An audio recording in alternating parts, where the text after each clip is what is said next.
it's knowing when to let people go if they're not holding up their end of the deal. Mm-hmm. You know, of course we want to add humanity in there, you know, if you're sick, whatever, you know, but it was excuse after excuse, like for months and months and months and months and months. And we were just like, it's okay, they'll do it sometime. And it never happened. We were just so basically dumb and desperate for people to get this work done for us that we overlooked so many things that we should not have. Hi, and welcome back to Branching Out, where real estate meets real life. Wherever you're watching this on right now, Spotify, Apple, wherever, go ahead and like, subscribe, follow, drop us a comment or a question. We're here for you.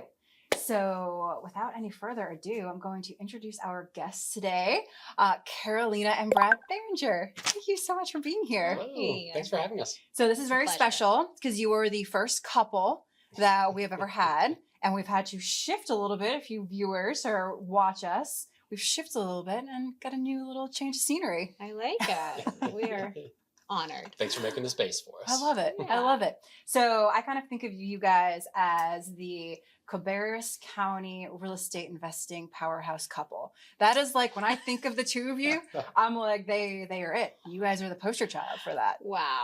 Well, that's a lot of pressure to put on An us. honor. That's a lot of pressure, but hey, you know what? We're going to try to live up to that. Yeah. I mean, you guys are involved in a lot. Pretty much most ways you can invest in real estate. You kind of have put your foot in. We love it all. You love it all. We do. Yeah. We do.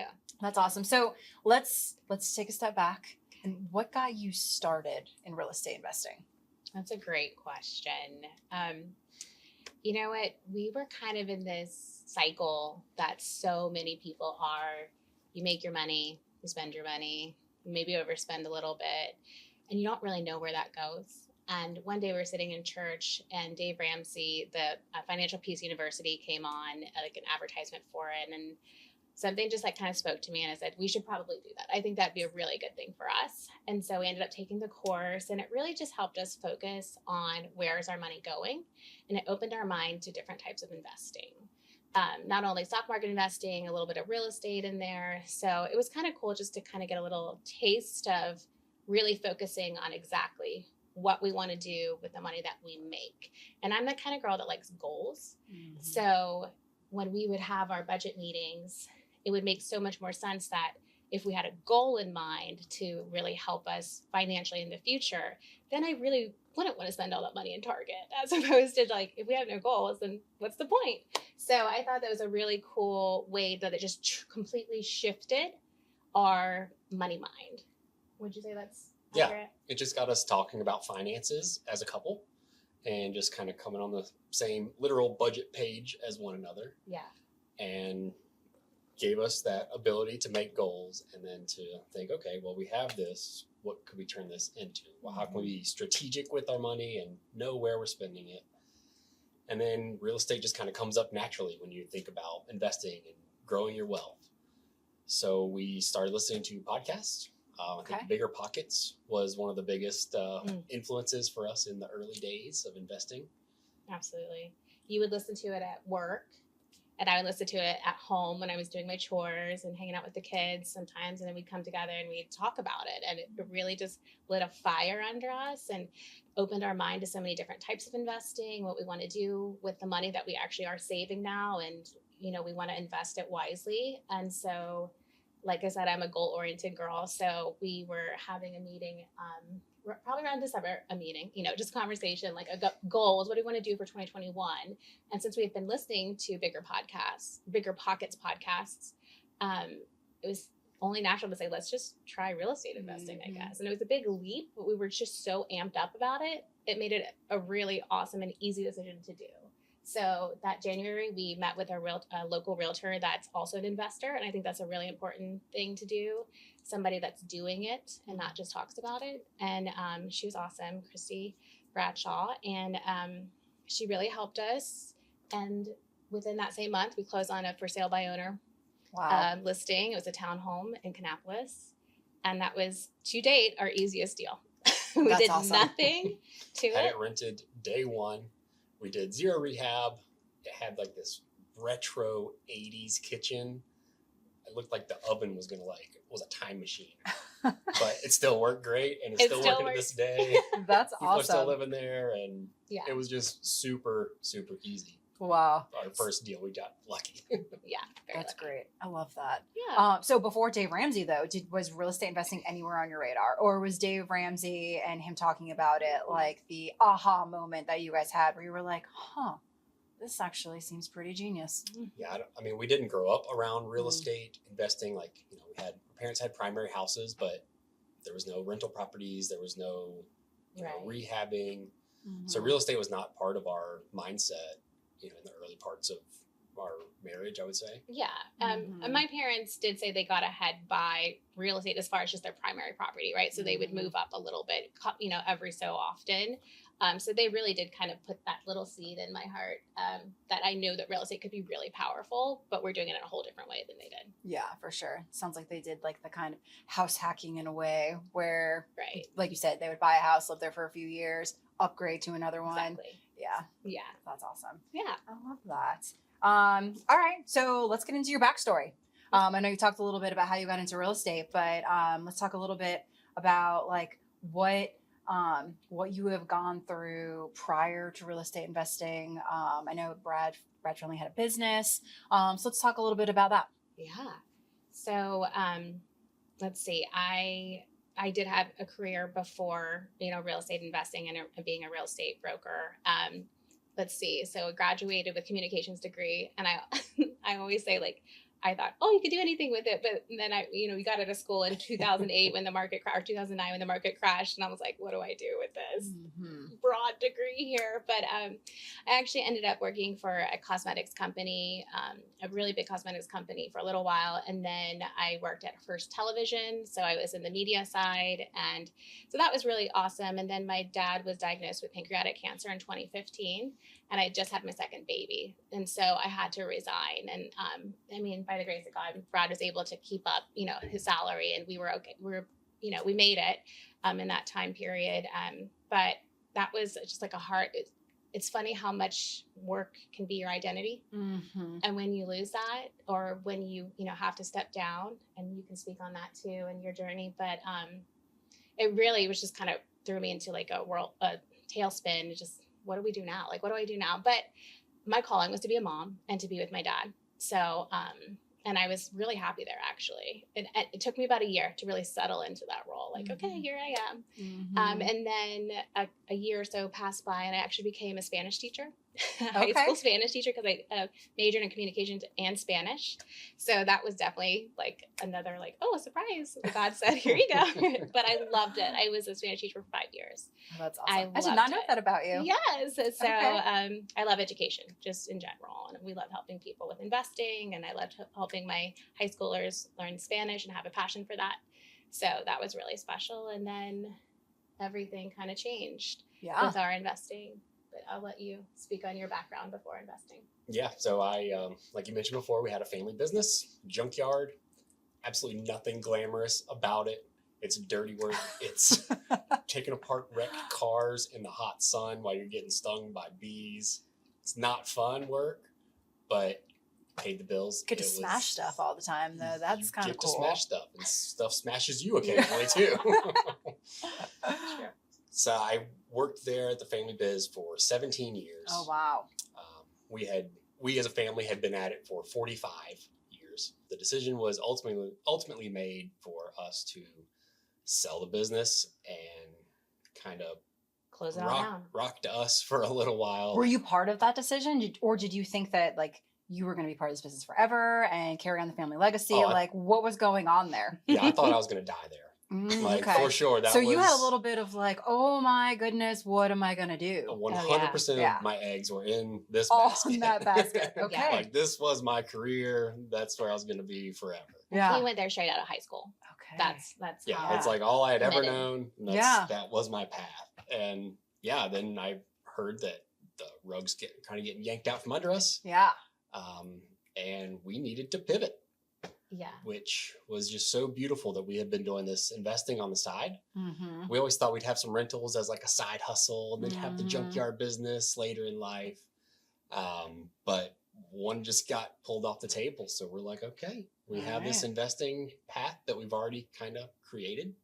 So Mhm. let's hit the gas there. And All that's, in. That's what we did. All in. All in. All in. Okay, so all right, so then you decided, and now I know you're a real estate agent Yes. and you are in construction. You have your general contractor's license. Yep. Yes. So that's like the perfect combination Yep. of a power couple to have when you're investing in real estate. It's proven honestly. to be really, really beneficial for us to both 100%. have Absolutely. Yeah. educated ourselves enough to be able to do that. So. Yeah.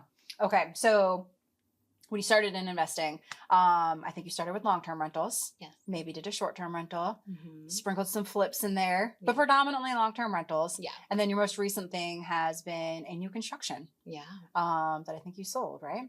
Yes. So Correct. that's 3 or 4 different ways to invest. Mhm. So let's talk about that. Let's talk Okay. about your progression. Yeah, let's talk about that first. For I could go on like 7 questions to Of this, course, but let's talk yeah. about your progression. Yeah. Yeah, so we did that first one. It was a townhouse Yep. that we bought and just immediately rented, did nothing to.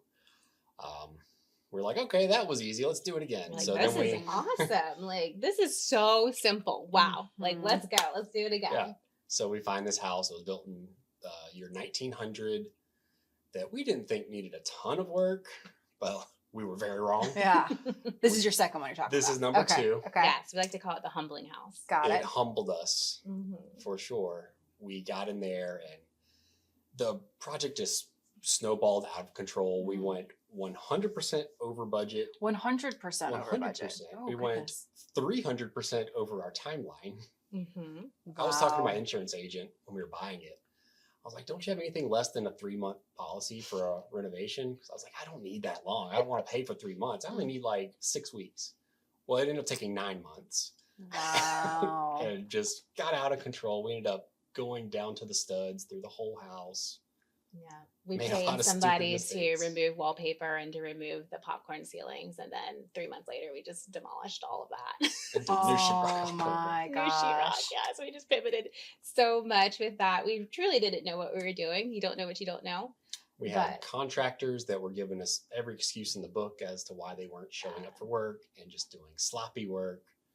We found a lady living in the crawl space. Oh, that's actually common. It's 125 That's year old common. crawl space, and she's just snuggled up Just in there living with there. the spiders. Wow. Okay. We learned a lot of hard lessons. So this was your learning property. Yes. Definitely was. What was the biggest thing you learned from this one? It's funny. We were talking about this. It's knowing when to let people go if they're not holding up their end of the deal. Mhm. You know, of course, we want to add humanity in there. You know, if you're sick, whatever. You know, but it was excuse after excuse, like for months and months and months and months Yeah. and months, and we were just like, it's okay, they'll do it sometime, and it never happened. We were just so basically dumb and desperate for people to get this work done for us that we overlooked so many things Yeah. that we should not have. Yeah. And just gave chance after chance after chance and ultimately just put us months behind and wasted tons of money. Yeah. But we did turn that around and it was such a learning lesson for us that, I mean, we wouldn't have been able to gain that knowledge from a book or, Mhm. you know, from talking to other people. It's true. When you live it and go through it, you really understand. And you kept that one as a long-term rental. Yes. Yes, we still Okay. have that one. Yeah. Mhm. So, what has been like your biggest misconception so far or fear going into real estate? So starting on the long-term rental side, what was your biggest misconception prior to getting into it or like a biggest fear that you're like, oh, this isn't even really a big deal? Well, definitely the misconception is the passive income. Mhm. Yeah. It is not passive. It is not passive. It's it takes work, takes constant work. Even after it's rented, there's things that come up and you've got to stay on top of all sorts of different situations will pop up that makes it not passive. But you can create the right systems to make it flow and make it manageable. Mhm. I think that we did so much research going into investing and listening to so many things that we just kind of had this almost like overconfident approach that we knew what we were doing. Mhm. We were probably just, you know, overconfident for sure. I mean, that's what Bigger Pockets does. It really, I'm not going to say they try to make it get rich quickie, but they really are like, you can do it, just do it, just go, go, go, go. Yeah. And it makes you feel that way. Yeah. Like, oh, okay, cool. I'm just going to do it. And then you just jump right in. And you're like, Yeah. oh, wait a second. I should Yeah. have had the systems Oh, and yeah. I should have built a better team and I should have Mhm. did this and should have did that. But Right. it does take that one where you're It like, does. oh crap, I did everything wrong. Yes. Yeah. Oh yeah, everything. But like, yeah, we created systems. We made better connections. We knew what a good contractor was versus a bad contractor, and we knew the cost of stuff after that. So it really helped us hone everything in. Yeah. And we could have talked about it. We could have set up everything beforehand until we felt like we were ready. Mhm. But I don't think that time would ever actually come. And at some point, you just have to jump in and do it. So that false confidence gave us, that real confidence to actually jump in and do it and learn those lessons. And it was invaluable to us in the end. Mm-hmm.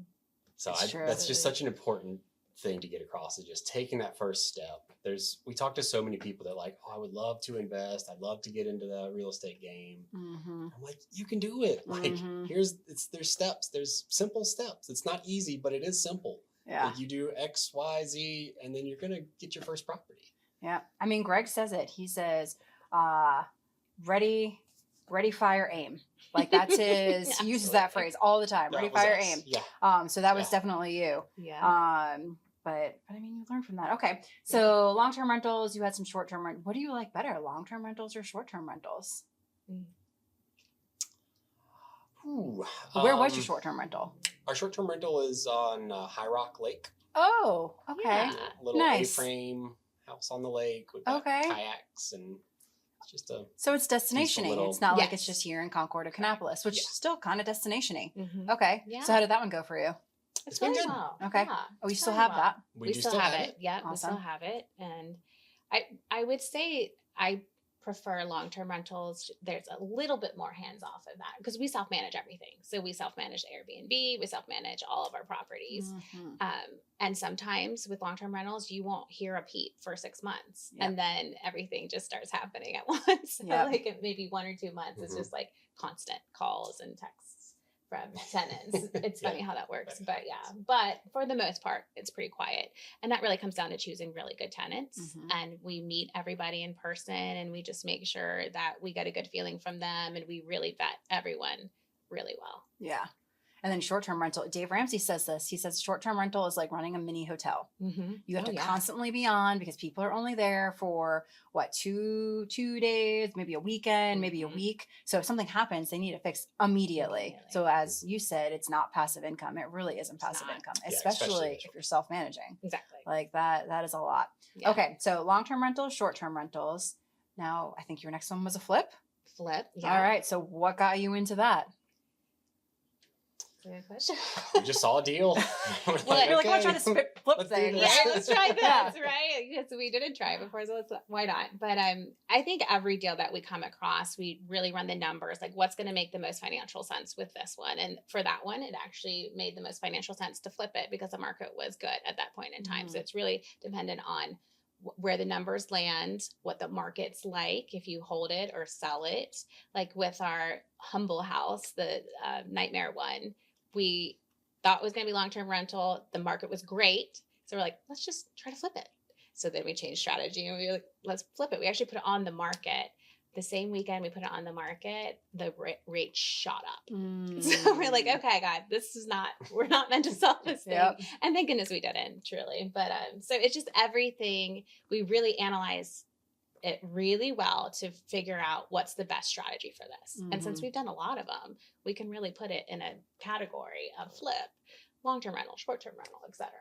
Yeah, and we always go into a deal having multiple exit strategies. Yes. I want to pencil this thing out and see if it doesn't sell as a flip, will it work as a long-term rental? Mm-hmm. That way we know that, we'll have, a way to get out of it, a way to make it make sense long-term if it needs to, or to get out of it quick if we need to. Yeah. So we always go in with multiple exits in mind, and that just kind of mitigates a lot of the risk for us. Yes. To make it, we're not going to buy a deal unless it's a no-brainer and we know that how we're going to get to the other side, whatever that is. For sure. Yeah. All right. So long-term rental, short-term rental. I'm just adding to the list. It's like that game you play in the car where you're like, I went to the zoo and I saw, Yeah. and you have to keep Yes. going. It's like the same thing. Yeah. Anyway, so okay, so you've done all of that, and then you guys realized, all right, I want to get into new construction. So I know that's kind of around the time that we met. Yes. We were introduced by a real estate agent friend. Yeah. I think you were ready for the next phase. You're ready to scale. Yes. So she thought to introduce us, which is awesome. Yeah. And I think at that time you were looking for land. And I don't know if you guys knew at that time what you were going to do with that land or like what was going to happen, what God had in mind for you. But so you found some land, and I think you partnered with McAllister Creek, our sister company, to build you a house there. So let's talk about that whole situation, because there's more than just a single house on that property. Absolutely. Yeah, that was a fun one for us. Yeah. That we're actually still working on today. But it was a larger lot, almost 5 acres, and it had an existing house that we were able to flip. And then there was another lot that we partnered with McAllister to do the new construction on. And we were able to sell off both of those two. Oh, that's awesome. We reconfigured some property lines so that we kept about 4 acres. Okay. And which we still have today, that we're trying to get the city to grant us approval to develop some townhouses. Nice. So we're working on our first townhouse development community, which has been a lot of fun to learn about the process. And it's a totally different ballgame than anything we've ever done before.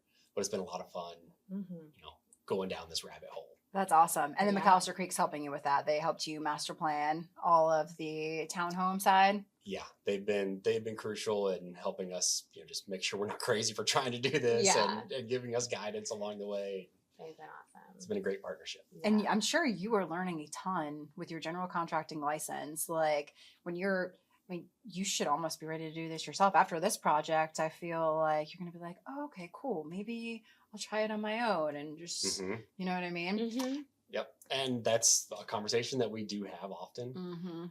But also when other people just do it so efficiently and beautifully that True. I was like, that process was so easy, and I can focus on finding the next deal instead of being in the day-to-day of getting that development done. Yeah.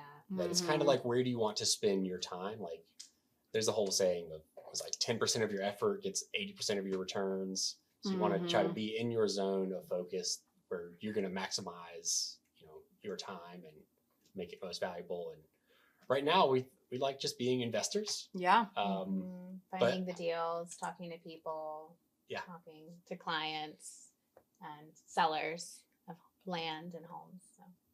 Any roadblocks coming up, did come up on the new construction side? And that whole process? Like, what did you learn? What was your biggest learning lesson doing your first new construction build to sell? That we love it. Okay. It was so easy. It was so easy compared to That's great. restoring 100-year-old house. Yeah. And there's what we love about new construction is there's no surprises. Truly, maybe the land might need a little bit of development or grading, etc. But once you start building, there's no surprises there. Unlike a flip or renovating a rental home, there's so many surprises there. And we're used to them now, but it was just such an easy process for us, and we're super grateful for that. That's awesome. So what is the biggest difference in mindset or skill between having a long-term rental, a short-term rental, or doing a flip, or doing new construction? Like, what are some shifts that you had for each of those? It doesn't have to be between all of them, but like, what was your biggest mindset shift between different types of investing? A couple things. So I would say long-term versus short-term.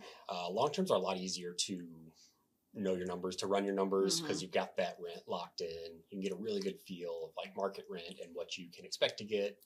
Whereas with short-term rental, there's so many variables, so many factors that it's hard to accurately, project what that property is going to make. I mean, there's software out there that does a really good job, but I would say in general, numbers are easier to run with long-term rental. Makes sense. Maybe long-term versus flip. I think long-term is going to be a little more forgiving on your numbers because you have that, long-term approach. You get the appreciation gain over time. over time that can kind of like help you out if you maybe didn't Account for something. Yeah. Whereas with the flip, if you're locked into it, you have to sell that thing in X amount of months. Well, you guys are Dave Ramsey fans, and that's another thing Dave Ramsey says. I'm also a Dave Ramsey fan, obviously. So Dave Ramsey basically says that flips are risky because it's speculation. Mm-hmm. Like you don't know what you're going to make on that flip and how long it's going to take you to sell. So I understand that. Yeah. And we always say we make our money when we buy. Mm-hmm. You make it on the 100%. Purchase. It's the only number you control. Mm-hmm. If you overpay for it, you're just never going to get yourself out of that hole. Mm-hmm. So we're always cognizant of that. Yeah, for sure. And then what about between like long-term rentals and or a flip and new construction? Like what kind of differences, or were there any huge differences there? Is it easier to sell a new construction over a flip from a real estate agent perspective? Yes. It's funny. We sold our flip and then we sold the new construction right after. So we have a very good case study of how much easier it is to sell a new build versus a flip. And even though the flip was beautiful and we did, the very best that we can do, and an investor actually bought that from us, the new construction, it was just, the inspections were easy. If there was an issue, we would call McAllister Creek and they'd go out there and fix it. And there was no issues really, but little things here and there. And then it was just a done deal.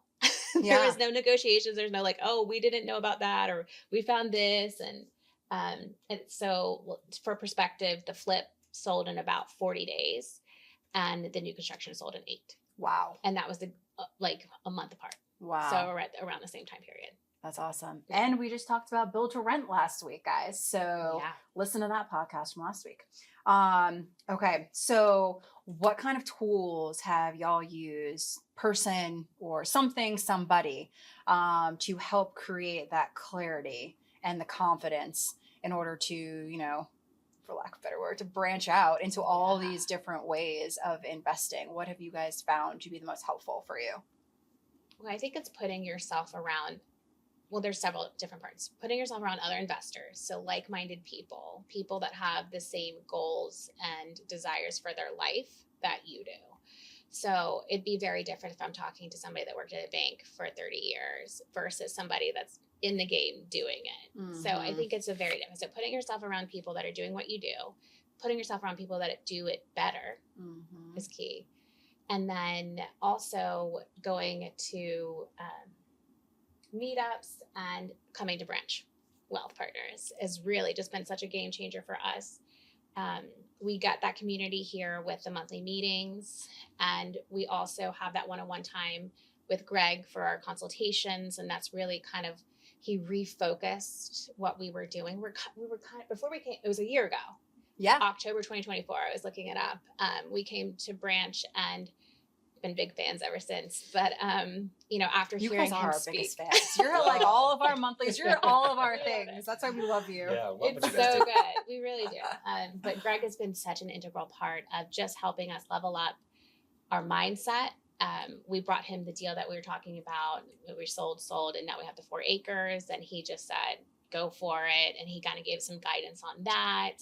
We just like to run things by, and I said this before, but he's like our real estate dad. Like we didn't really, and it's funny, we really had prayed for something, like we talked to each other like, I just wish we had somebody to be like, that's a great idea, or don't do it. A mentor. You just needed a mentor. Yes, absolutely. Yeah. And we were actually really blessed with people in our lives that are older than us and that have been through this before. So we did have mentors in that, but they weren't doing anything necessarily like new developments or anything like that, where Greg really specializes in. Mm-hmm. So it's great to have all of them, friendships and mentors and all of the things. I remember our first consultation session with you.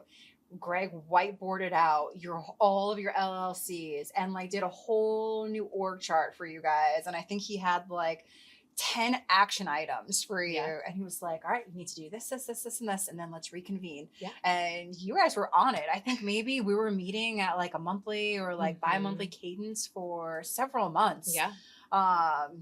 So that's awesome. I know. We're so thankful for you guys. You guys are awesome students. I love it. All right. So as I've mentioned, to me, you guys are like the real estate investing power couple, and you really don't see that. I rarely see couples doing things together, especially in like the real estate investing world. I mean, I do have a couple that come to our monthly classes. However, you guys are in it. You're doing it every day, and you work together. It seems like every day. Yeah. So let's talk about that.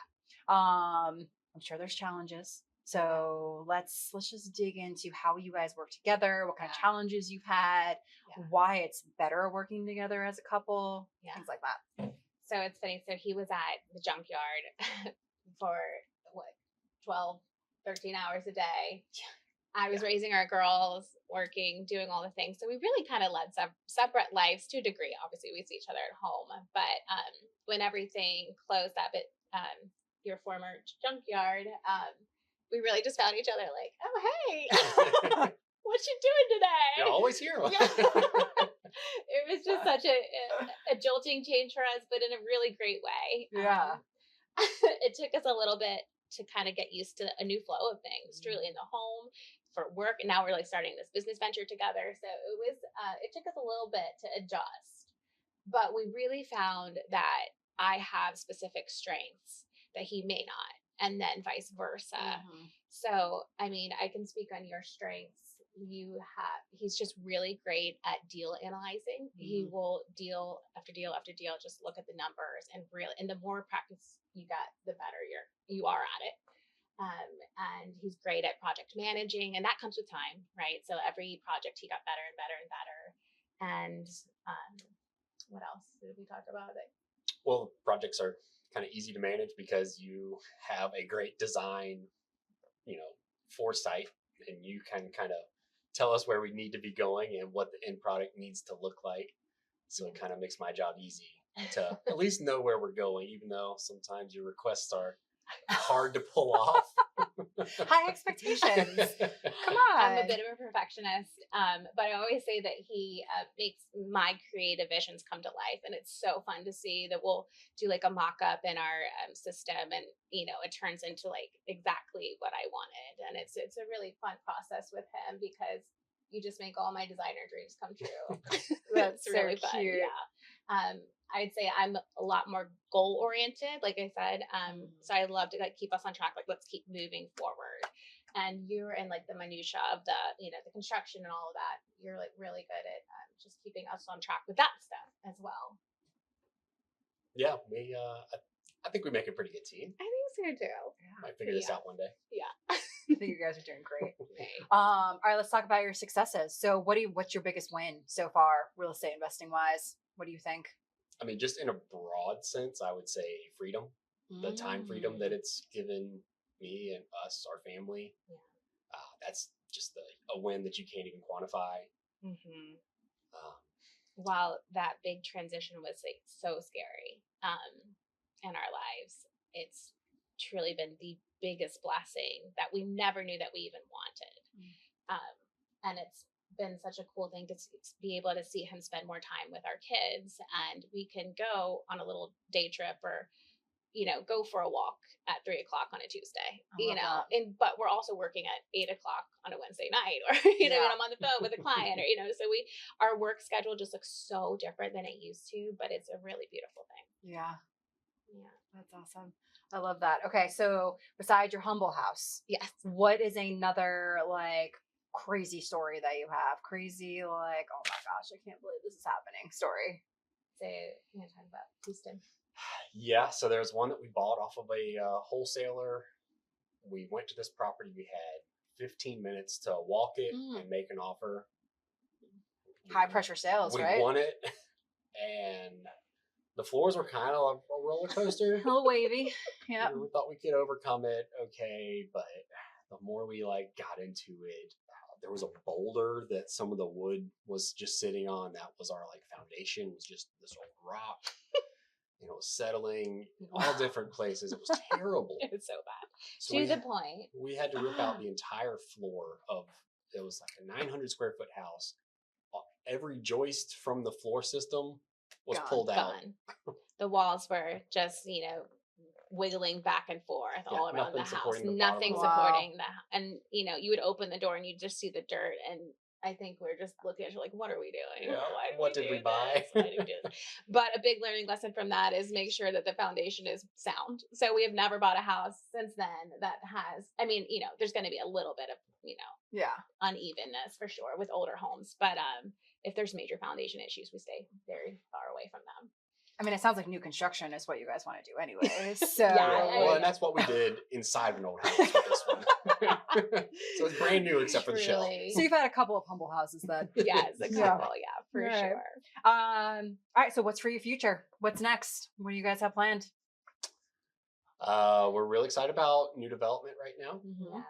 Um, I think affordable housing is really on our hearts. I don't know if there's enough of it in this area. So, nothing too luxurious. We want it to be safe and beautiful and affordable. Yeah. Is really what our focus is creating, whether that be rehabs or new builds. I think that's a really important thing that we like to tout in our business for sure. Definitely. Yeah. We'll still keep picking up single families as we see them. We went under contract on one yesterday. Wow. Congratulations. So we'll be starting that one in about a month. We're open to other asset classes too that we've been interested in, probably trying to get into the commercial space at some point. Okay. Just trying to see what the next step is for us. Yeah. We kind of have this single family investing pretty much figured out, and it's fun to just look at something new on the horizon. Sprinkle some multifamilies. Yeah. Sprinkle some commercial, maybe some private money lending. Yeah. You guys still got Kinda a lot do of things yeah. you got to dabble in. Got to learn it Yeah. all. And we really, one fun thing and really meaningful thing about being in this business is just affecting other people's lives in a good way with providing them the safe housing. We have one tenant that he got out of a really bad relationship and he needed to move in, and he just said, "Thank you so much for this opportunity." He was just so grateful, and it's, we had worked really hard, and he was just so happy there, and he made it his own. And there's all of our tenants have been really grateful, and what a cool feeling that we get to be impactful on other people's lives by doing what we love to do. I think that's just a really cool thing. I definitely feel that. All right. So I ask everyone this question. What books are you guys reading right now? I'm reading Never Split the Difference.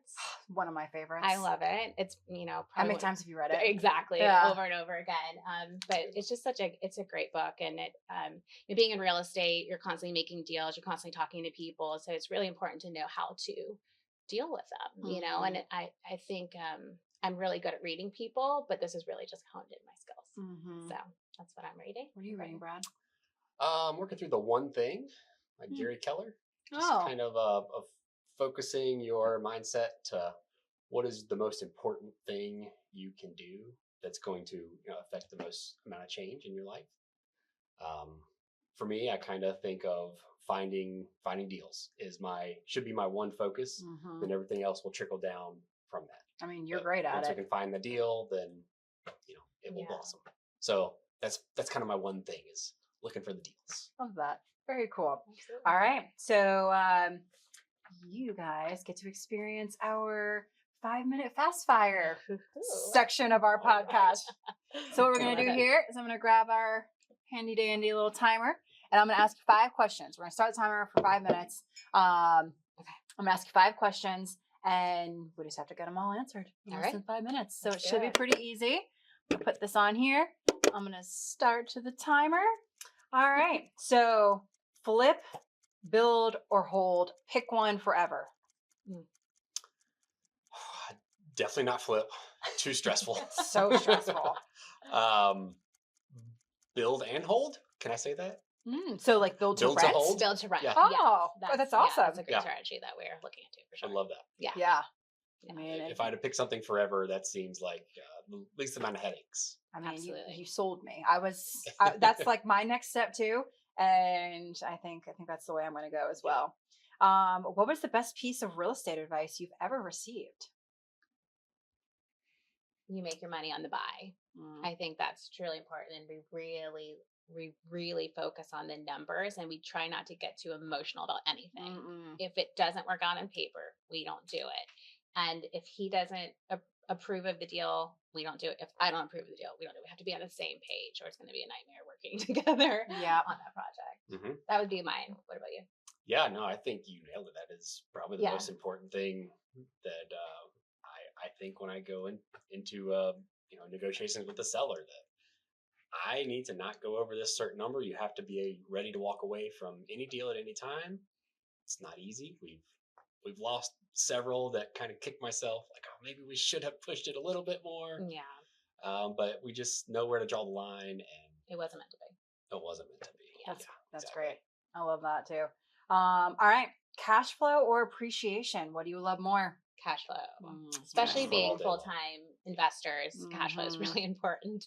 And having a to us. family. Yeah, and having a family, yes, Yeah. for sure. Cash flow you can count on. 'Cause you can know what your mortgage payment is going to be. You can know what the rent's going to be. You can kind of calculate that a lot better.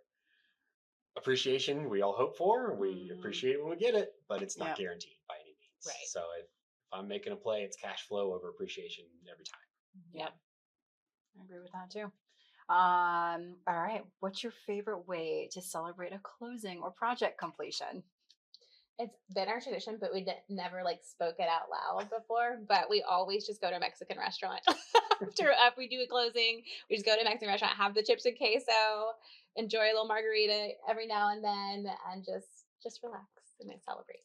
Well, for the Cabarrus County residents that are watching this, what's your go-to Mexican spot? Ooh, we love a lot of them actually. There's a few. Name them all. El Gallante is good. Charos. Charos is good. Very good. Birria taco. Oh, okay. I haven't been to that one yet. So Oh, good. it's a little That's hole our in the new wall. favorite. Mhm. Delicious. I Yeah. just wanted that's your new favorite. Okay. Yeah, Gotta it try that is. out. And Taco Express too. Really great tacos. Oh, Yeah. I haven't been there either. Taco In Express in Kannapolis. Kannapolis. Yes. Okay. Really good. All Way right. underrated. Yes. All right. If you had $100,000 to invest tomorrow, what would you do with it? I would absolutely be looking for a house on a large lot that you can subdivide. Genius. That's the way to go right Mm-hmm. Genius. Absolutely. now. I mean, it's easier said than done. Sure. Yeah. Oh yeah. But they're out there, and I think there's a lot of opportunity in that like specific space right now. It's great. We actually talked about that on a previous podcast, how we would set up searches for houses with extra lots. Mm-hmm. And just for that reason, you kind of maybe flip that one and subdivide the rest. So we're all on the same page We're here. on the This same is what page. is so awesome about you guys. All right, I know this is question 6, but what's one word to describe your real estate journey so far? Life changing. I know that could be a dash in there. Life changing and freedom. Yeah, I'd say freedom. Mhm. Yeah. Time, freedom, just freedom.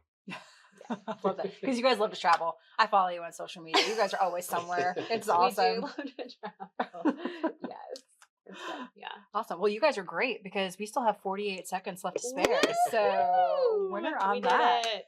All right. So for people out there listening who may be where you were 5 years ago, what is your best piece of advice to them? I'll go first. Get on the same page with whoever's in your household, and if it's just you, more power to you. Go for it. So get on the same page, and then make the first step. You just have to educate yourself as much as possible. But you can educate yourself all day, but if you don't make that action step, it'll never happen. It'll be theory, but never action. Yep. Yeah, you're not going to feel completely ready going into it. You just got to make the jump at some point and get in there, get your hands dirty, and start learning some lessons. Yep. That's great I advice. think there's no better way than to actually experience it. Mm-hmm. Totally. So yeah, just get off the sidelines, get in there. You can do it. Just get in there. All right. So where can everybody find you guys? You can find us on Instagram under Barringer_real estate. And we post our projects and future things, tips, tricks, all the things. So we're really trying to beef that up. So please give us a follow. Awesome. Well, thank you guys so much for being here. Of course. Love hearing your story. And you guys heard it. Carolina and Brad, they just started. They ready, fire, aim. They just went in and got it done.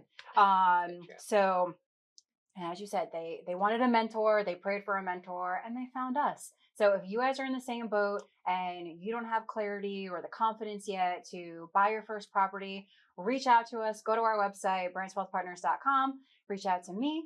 I'm Christina Wright, and we'll see you next time on Branching Out.